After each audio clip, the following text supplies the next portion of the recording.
ज्योतिष के ग्रहों के सितारे बताते हैं कि इस वक्त भारत और पाकिस्तान के अंदर जो द्वंद्व युद्ध चल रहा है और भयावह स्थिति पूरे विश्व के समक्ष बनी हुई है, ये किसी भी करवट जा सकती है। और आने वाले समय में भारत को बहुत सावधानी के साथ आगे बढ़ने की जरूरत है। भारत का एक ऐसा स्वरूप है जो हमेशा उदार रहा है, और इस बात को हमें समझना चाहिए कि दुष्ट हमेशा दुष्ट रहते हैं, दुष्ट कभी बदलने वाले हैं नहीं। जिनकी आदत ही हमेशा काटने की हो, हमेशा पीछे वार करने की हो, वो कभी बदलने वाले नहीं है। तो इस बार भारत को ग्रहों की स्थिति को देखते हुए एक ऐसा भयावह कदम उठाने की जरूरत है कि जो हमेशा के लिए इस स्थिति को कंट्रोल कर सके। अभी ग्रह योग ज्योतिष के दृष्टिकोण से इस प्रकार के बने हुए हैं जो भारत के पक्ष में जाते हैं, और पूरे विश्व में जो भारत को विश्व गुरु बनने की एक स्थिति की तरफ भारत चलता चला जा रहा है, वो कहीं ना कहीं पूरित होती दिखाई दे रही है। और इस वक्त ग्रहों का योगा जो जिस प्रकार का बना हुआ है, बृहस्पति अतिचारी होकर जिस प्रकार से कार्य कर रहे हैं, वो कहीं ना कहीं भारत की विजय की तरफ अग्रसित भारत को करते दिखाई दे रहे हैं। लेकिन बृहस्पति महाराज का एक स्थिति एक ऐसी भी है कि जो ग्रहों के दृष्टिकोण से हमेशा एक ज्ञान की बात करते हैं, उदारता की बात करते हैं। तो इस वक्त उदारता उनके साथ ही की जानी चाहिए जो मानव हो।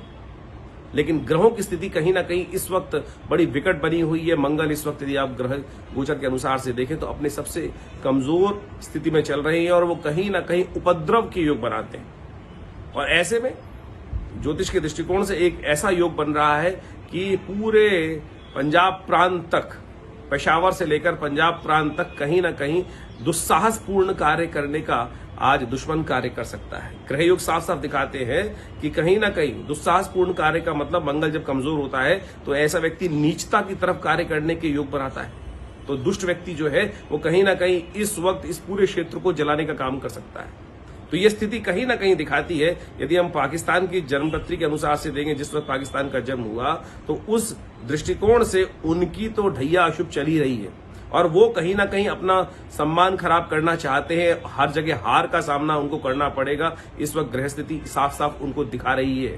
पहले भी उन्होंने हमेशा दुष्टता ही करी है, और इस बार भी वो दुष्टता की पराकाष्ठा को प्राप्त करने के योग बनाते दिखाई दे रहे हैं। तो ऐसे में हमारे यशस्वी जो भी नेतागण हैं, उनको खासतौर पर सावधानी बरतते हुए कहीं इस भाव को ध्यान करते हुए करना चाहिए कि दुष्ट की दुष्टता को पूरी तरह समाप्त ही करना है। कहीं बीच में छोड़ दिया जाए तो वो नासूर बन जाता है, वो जख्म नासूर बन जाता है।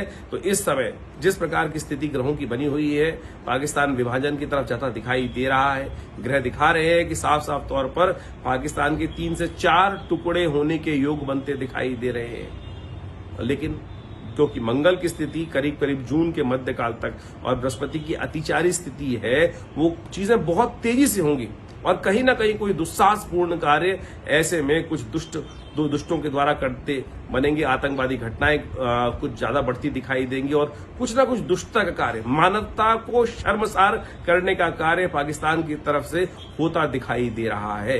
तो ऐसे में हमारे देश के कर्णधारों को खासतौर पर कहीं भी नरमी बरतने की जरूरत नहीं है। इसको पूरी तरह से, इस नासूर को, इस जख्म को पूरी तरह से शांत करने की जरूरत है। ज्योतिषीय गणनाओं के अनुसार से साफ साफ दिखाता है कि कोई भी दुस्साहसपूर्ण कार्य पाकिस्तान के द्वारा, दुष्टों के द्वारा इस वक्त करने के योग बना सकते हैं। यदि वास्तविक तौर पर ग्रहों के दृष्टिकोण से हम समझे कि बृहस्पति अतिचारी स्थिति में जिस प्रकार से है, और ये 5-6 साल बृहस्पति अतिचारी होने की तरफ बढ़ता दिखाई दे रहा है, और ये अतिचारी चलते चलते बृहस्पति अभी 5 साल बाद एक ऐसा भयावह योग बनाएगा कि जैसा महाभारत काल में योग बना था।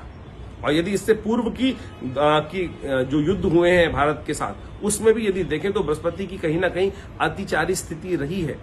तो ऐसे में अतिचारी बृहस्पति कहीं ना कहीं उपद्रव की तरफ ले जा रहा है, और ऐसे में मंगल का नीच राशि में, कर्क राशि में होकर चलना और भारत की जन्मपत्री के दृष्टिकोण से सामने बैठना कहीं ना कहीं उपद्रवों को बढ़ाता दिखाई दे रहा है।